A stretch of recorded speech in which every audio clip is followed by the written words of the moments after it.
बाबू मोरा जाएंगे बियाहन अकेला कैसे जी। बाबू मोरा जाएंगे बियाहन अकेला कैसे जी।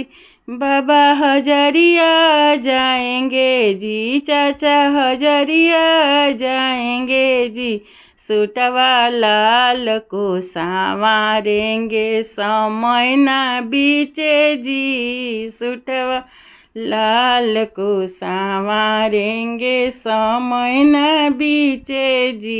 ई बाबू मोर जाएंगे बियाहन अकेला कैसे जी। बाबू मोर जाएंगे बियाहन अकेला कैसे जी। भैया हजरिया जाएंगे जी, फूफा हजरिया जाएंगे जी। सूटवा लाल के संवारेंगे समय ना बीचे जी।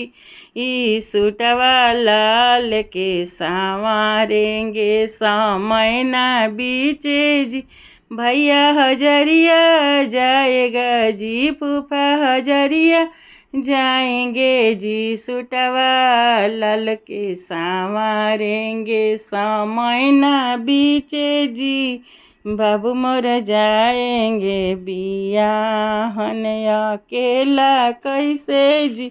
जीजा हजरिया जाएंगे जी, जीजा हजरिया जाएंगे जी। सूटवा लाल के संवारेंगे समय ना बीचे जी।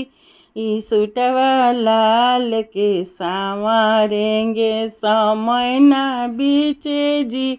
बाबू मोर जाएंगे बियाहन अकेला कैसे जी। बाबू मोर जाएंगे बियाहन मामा हजरिया जाएंगे जी, मौसा हजरिया जाएंगे जी। सूटवा लाल के संवारेंगे समय ना बीचे जी। ई सूटवा लाल के संवारेंगे समय ना बीचे जी।